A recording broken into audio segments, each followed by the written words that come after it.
Assalamualaikum warahmatullahi wabarakatuh. Pada saat ini, kami dari kelompok 7 akan mempresentasikan hasil tim best project kami mengenai review rencana pembelajaran atau ATP mata pelajaran Ilmu Pengetahuan Sosial kelas 7 pada sekolah menengah pertama. Adapun hasil review ATP kami untuk mata pelajaran Ilmu Pengetahuan Sosial, yang pertama dilihat dari tujuan pembelajarannya, yaitu kesadaran diri dan interaksi siswa. Siswa diharapkan mampu memahami keberadaan diri mereka dalam konteks keluarga dan masyarakat. Ini mencakup pengenalan diri, peran dalam keluarga, dan bagaimana individu berkontribusi dalam masyarakat. Yang kedua, analisis geografis dan sosial. Pada tujuan ini, siswa diharapkan dapat menganalisis hubungan antara kondisi geografis daerah dengan karakteristik masyarakat. Ini termasuk pada pemahaman tentang bagaimana faktor-faktor seperti iklim, topografi, dan sumber daya alam mempengaruhi kehidupan sosial dan ekonomi masyarakat. Yang ketiga adalah tujuan pembelajaran keragaman budaya. Siswa diharapkan mampu menganalisis kegeragaman kondisi geografis Nusantara dan bagaimana hal tersebut berkontribusi pada pembentukan kemajemukan budaya. Dan yang tujuan terakhir ialah kebutuhan hidup dan ekonomi. Siswa diharapkan memahami bagaimana masyarakat berupaya memenuhi kebutuhan hidup, termasuk kebutuhan dasar seperti pangan, sandang, dan papan, termasuk pemahaman tentang kebijakan ekonomi, perdagangan, dan industri lokal. Kompetensi. Yang pertama, pemahaman konsep. Siswa diharapkan memiliki pemahaman yang mendalam tentang konsep-konsep dasar dalam ilmu pengetahuan sosial, termasuk sejarah, geografi, ekonomi, dan sosiologi. Yang kedua, keterampilan proses, di mana siswa diharapkan mampu menerapkan keterampilan proses seperti mengamati, menanya, mengumpulkan informasi, dan menganalisis data. Yang ketiga, komunikasi. Siswa diharapkan dapat menyampaikan hasil temuan mereka secara lisan dan tertulis, baik dalam bentuk media digital maupun non-digital. Selanjutnya, materi pembelajaran. Tema 1, peran keluarga dalam kehidupan. Tema 2, interaksi manusia dengan lingkungan hidup. Tema 3, nilai ekonomi lingkungan. Tema 4, meramu keragaman menjadi kekuatan.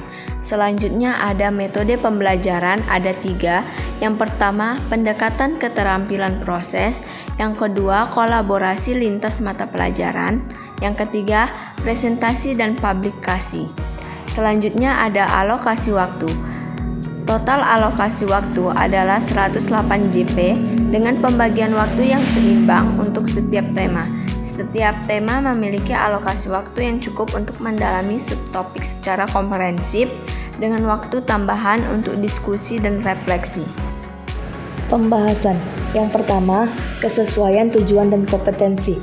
Tujuan pembelajaran yang ditetapkan dalam ATP sangat relevan dengan kompetensi yang diharapkan. Siswa diharapkan tidak hanya memahami konsep, tetapi juga mampu menerapkannya dalam kehidupan sehari-hari. Yang kedua, relevansi materi pembelajaran. Relevansi materi dengan kehidupan sehari-hari siswa meningkatkan motivasi dan minat belajar mereka. Aktivitas yang dirancang dalam setiap tema juga mendorong siswa untuk terlibat secara aktif sehingga proses pembelajaran menjadi lebih menarik. Yang ketiga, metode pembelajaran yang variatif. Meskipun metode pembelajaran yang digunakan sudah baik, ada kebutuhan untuk menambah variasi dalam pendekatan dan pengajaran. Selain itu, metode evaluasi yang lebih beragam juga perlu dipertimbangkan untuk mengukur pemahaman siswa secara lebih efektif. Yang keempat, alokasi waktu yang efektif. Alokasi waktu yang ditetapkan dalam ATP cukup baik, namun perlu diperhatikan bahwa beberapa tema yang lebih kompleks mungkin memerlukan waktu tambahan untuk mendalami subtopik. Oleh karena itu, fleksibilitas dalam alokasi waktu sangat penting untuk memastikan bahwa siswa dapat memahami materi dengan baik. Yang terakhir, kelebihan dan kelemahan ATP. Kelebihan dari ATP ini terletak pada struktur yang jelas, relevansi materi, dan fokus pada keterampilan proses. Namun, kelemahan yang perlu diperhatikan adalah keterbatasan variasi metode dan kurangnya strategi untuk memperlibatkan orang tua serta komunitas dalam proses pembelajaran. Rekomendasi.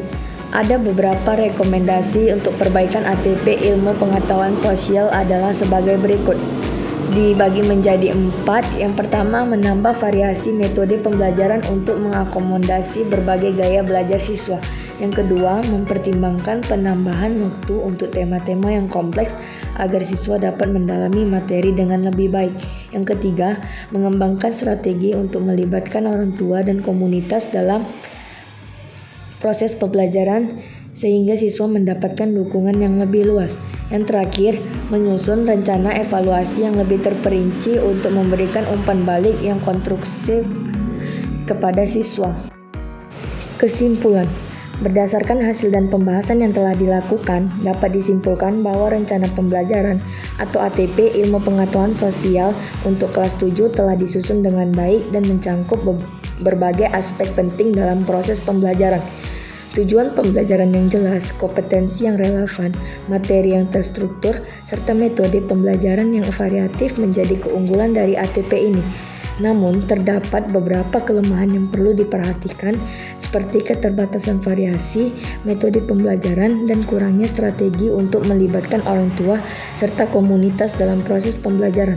Alokasi waktu yang ditetapkan juga perlu dievaluasi lebih lanjut untuk memastikan bahwa siswa dapat mendalami setiap tema dengan baik.